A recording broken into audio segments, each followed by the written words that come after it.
Hello दोस्तों, आपका हमारे YouTube channel science by SK में स्वागत है। आज हम फिर से लेके आए हैं class 12 biology most important question. तो आज हम कुल 3 क्वेश्चन देखेंगे जो कि बोर्ड एग्जाम में 5 नंबरों में पूछे जाते हैं। तो चलिए आज के हम अपने क्वेश्चनों को स्टार्ट करते हैं। पहला प्रश्न है हमारा, कपि तथा मानव में अंतर लिखिए। यानी कि जो बंदर होता है और मनुष्य में अंतर लिखने को बोल रहा है। तो एक तरफ हो गया कपि और एक तरफ हो गया मानव। अब हम सबसे पहले कपि में देखेंगे कि इसमें क्या अंतर होता है। तो ये प्रमुख रूप से वृक्षाश्रयी होते हैं। तो कपि बंदर क्या होते हैं? ये प्रमुख रूप से वृक्षाश्रयी होते हैं। और मनुष्य क्या होते हैं? ये स्थलीय होते हैं। जैसा कि आप जानते होंगे, ये जमीन पर रहते हैं और बंदर वृक्ष पर रहते हैं। तो ये वृक्षाश्रयी होते हैं। अब हम अगला देखेंगे, बंदरों में इनका चेहरा आगे की ओर निकला होता है। बंदरों का चेहरा आपने देखा होगा तो आगे की ओर निकला रहता है। अब हम मनुष्य में देखेंगे, इनका चेहरा सीधा रह होता है। तो आपने देखा ही होगा मनुष्य में चेहरा सीधा होता है। अब हम तीसरा देखेंगे, बंदर में मादा में स्तन उभरे नहीं होते। यानी कि जो मादा होती है उसमें स्तन उभरे नहीं होते हैं। जबकि मानव में क्या होता है? जो मादा होती है उसमें स्तन उभरे हुए होते हैं। अब हम चौथा देखेंगे, बंदर में यानी कि कपि में शिशु बाल्यावस्था अवधि छोटी होती है। यानी कि जो शिशु और बाल्यावस्था अवधि होती है वो बहुत ही छोटी होती है इसमें। बल्कि मनुष्य में क्या होता है? शिशु एवं बाल्यावस्था अवधि लंबी होती है, जैसे कि आपने देखा ही होगा। अब हम कपि में देखेंगे पांचवा अंतर क्या होता है। इसके दांतों की रचना यू आकार की होती है। जो कि बंदरों के दांतों की रचना होती है वो यू आकार की होती है। और मनुष्य में कैसे होते हैं? तो मनुष्य में दांतों की रचना वृत्ताकार होती है। तो हम आशा करते हैं आपको यह क्वेश्चन अच्छे से समझ में आया होगा। अब हम चलते हैं अपने नेक्स्ट क्वेश्चन पर। तो अब हम आ चुके हैं अपने दूसरे क्वेश्चन पर। मानव जीनोम परियोजना पर संक्षिप्त टिप्पणी लिखिए। जो कि मानव जीनोम परियोजना होती है उस पर संक्षिप्त टिप्पणी लिखने के लिए बोल रहा है। यानी कि मानव में जीनों का परिवर्तन करना, यानी इसे ही मानव जीनोम कहते हैं। तो हम चलिए अपने क्वेश्चन को स्टार्ट करते हैं। मानव जीनोम परियोजना की शुरुआत सन 1990 ईस्वी में संयुक्त राष्ट्र अमेरिका ने एक अंतर्राष्ट्रीय अनुसंधान कार्यक्रम के रूप में की थी।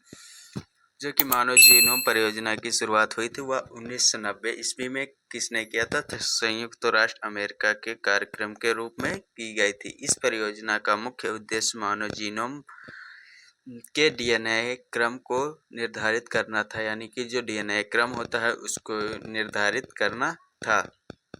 तो अब हम देखेंगे आगे मानव जीनोम परियोजना का क्या उद्देश्य था।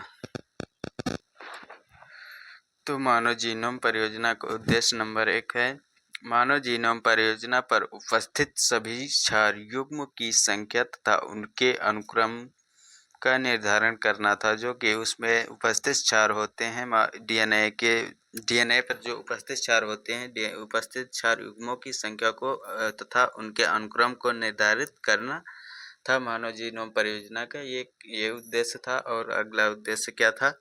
जीन को पहचानना, यानी कि जो जीन था उसको पहचानना, उसकी पुष्टि करना ही मानव जीनोम परियोजना का उद्देश्य था। तो तीसरा क्या था? आनुवंशिक विकार उत्पन्न करने वाले जीन को पहचानना, यानी कि जो जीन आनुवंशिक विकार उत्पन्न कर रहे हैं उन्हों की भी पहचान करना ही मानव जीनोम परियोजना का उद्देश्य था। तो अगला क्या था? आनुवंशिक सूचनाओं का संग्रहण करना, यानी कि जो डीएनए होता है वो आनुवंशिक सूचनाओं का संग्रहण करता है। तो इसका मुख्य उद्देश्य मानव जीनोम परियोजना का उद्देश्य यही था कि इन सभी चीज़ों का पर कार्य करना।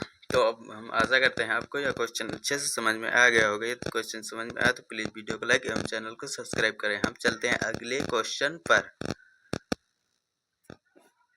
अब हम आ चुके हैं अपने अगले क्वेश्चन पर।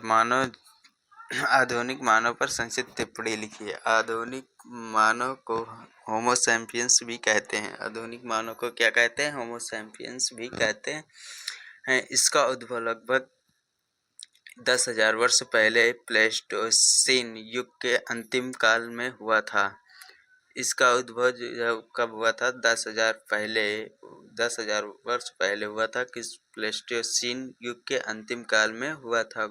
जो कि क्रो-मैग्नन मानव को आधुनिक मानव का पूर्वज भी कहते हैं। जो कि क्रो-मैग्नन मानव था उसको आधुनिक मानव का पूर्वज भी कहा जाता है। तो इसका लक्षण क्या है? लक्षण नंबर 1, पूरी तरह से सीधा, यानी कि जो कि क्रो-मैग्नन मानव का था, इसका पूरी तरह से सीधा खड़ा होना। क्रम मस्तिष्क एवं अन्य मस्तिष्क ज़्यादा विकसित होना, बोलने, सोचने, समझने की क्षमता विकसित होना, चेहरा सीधा एवं सुंदर होना। तो हम आशा करते हैं आपको ये तीनों क्वेश्चन अच्छे से समझ में आ गए होंगे। तीनों क्वेश्चन अच्छे से समझ में आए तो प्लीज़ वीडियो को लाइक एवं चैनल को सब्सक्राइब कर दें। हम फिर मिलते हैं अगली वीडियो मोस्ट इंपॉर्टेंट क्वेश्चन को लेकर। तब तक के लिए thank you watching for video.